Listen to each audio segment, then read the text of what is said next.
रहे हैं। नहीं, निर्दलीय भी हैं, साथ में जो छोटी पार्टियां वो भी इस बार काफी मजबूती से चुनाव लड़ रही है। प्रियंका जी, आरएलपी ने पिछली बार 3 ही सीट पर कब्जा किया, लेकिन 30 सीट पर बीजेपी का खेल बिगाड़ दिया था।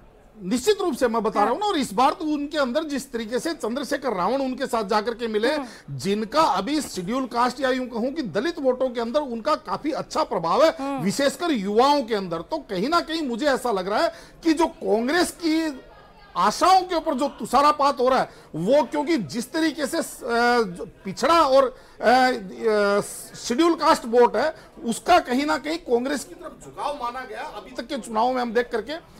तो इस बार मुझे ऐसा लग रहा है कि कहीं ना कहीं कांग्रेस का खेल बिगाड़ने में ये बहुत अहम भूमिका रहेगी। मनीष जी ये बताएं कि 75.45% मतदान इस बार हुआ है, पिछले 3 बार का रिकॉर्ड टूट गया है, बहुत अप्रत्याशित तौर पर आगे नहीं गया है। लेकिन बीजेपी ये कह रही है कि उसके पक्ष में सरकार बदलने के लिए, राज कायम करने के लिए वोटर बाहर आया है, और कांग्रेस का यह कहना है कि जो सोशल स्कीम्स है, गारंटीज हैं, उसके लिए वोटर बड़ी संख्या में बाहर निकल कर आया है। देखिए, ये पॉलिटिकल पार्टीज के जो नेता हैं वो वायदा कोई भी करें, बयान कोई भी दें, ये आपके एग्जिट पोल को देख के ही आइडिया लगाते हैं कि हमारा ये होने वाला है। तो इनके बयानों पे हमें कोई यकीन करना ही नहीं है। नहीं तो अपना भी तो एग्जिट पोल करते होंगे, उनको भी तो समझ में आता होगा कि कितने उनकी पार्टी का इंटरनल असेसमेंट होता है। लेकिन वो असेसमेंट में भी बड़ा लोचा होता है। किसी को अच्छी रिपोर्टिंग ऊपर देनी, उन्होंने कहा इज्जत बचाओ, अभी पॉजिटिव रिपोर्टिंग तो बाद में देखेंगे। तो ऐसे में कोई बड़ी बात नहीं है कि उनके अपने इंटरनल एस्टिमेट फेल हो जाएं।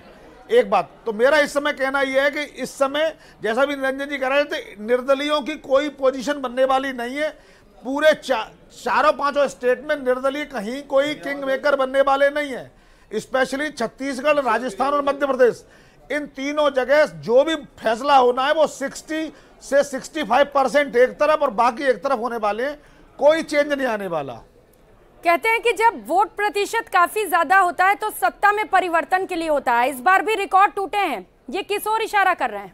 आलोक जी, एक्चुअली ये तो एंटी इनकम्बेंसी का फैक्टर माना गया आज तक। जब भी जहां भी हाई परसेंटेज हुई है वहां पर लोगों को चुनी सरकार के खिलाफ वोट करने का देखा गया है। लेकिन खैर ये चीजें बदल भी जाती हैं। लेकिन राजस्थान में जिस तरीके की हम लोगों के पास भी खबरें थी कि बड़ा स्पष्ट है कि वहां के लोग चेंज चाहते हैं। वहां के लोग वहां के प्रेजेंट सरकार से खुश नहीं थे। वहां पे गहलोत सरकार पहला उप मुख्यमंत्री के खिलाफ बैठ गए धरने पे कि भैया यहाँ पे करप्शन का मामला है। वहां पर बहुत सी चीजों में, बलात्कार के मामले में वो देश में नंबर 1 चले गए।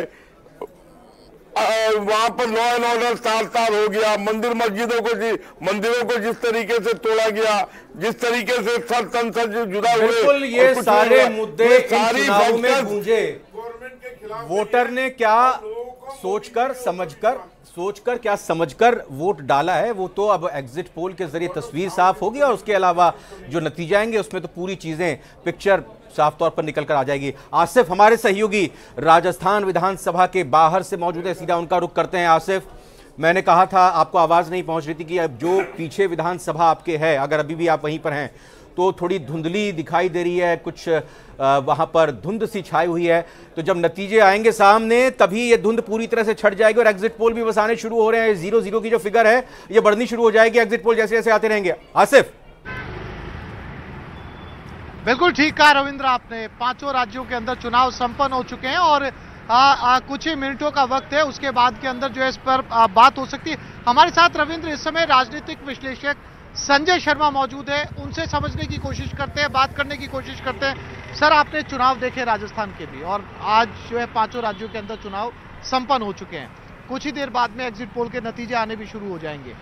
खास तौर पर राजस्थान की बात करें सर, तो राजस्थान में जो है वो परिवर्तन की भी बातें की जा रही है, और दूसरी तरफ से रूलिंग पार्टी का कहना है कि जो है वो बहुत कम वोट प्रतिशत बढ़ा है। जो नए वोटर्स आए उन्होंने वोट दिया। क्या लगता है सर आपको?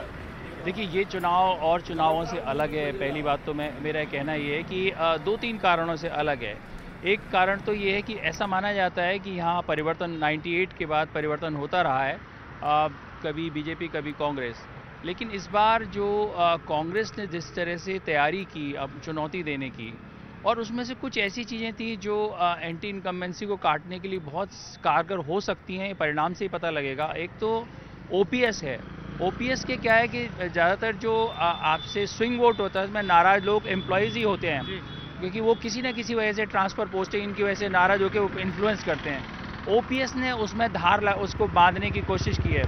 दूसरी चिरंजीवी योजना है जो इंडिया में पहली बार एक टेस्ट हो रहा है कि यूनिवर्सल हेल्थ केयर प्रोटेक्शन दिया है। इसमें मेरा मानना ये है कि अगर मात्र 7 से 8% लोग भी इन दो आधारों पे कांग्रेस को वोट डाल देते हैं तो कांग्रेस गंभीर चुनौती देती हुई नजर आएगी। ये रविंद्र बहुत महत्वपूर्ण बात है, जैसा कि संजय शर्मा जी ने कहा, ये जो दो आधार बताए, खासतौर पर ओपीएस की बात करें और जो है वो मेडिकल हेल्थ की बात की जाए, अगर इस दो आधार पर भी अगर वोट आते हैं तो चुनौतीपूर्ण स्थिति में है।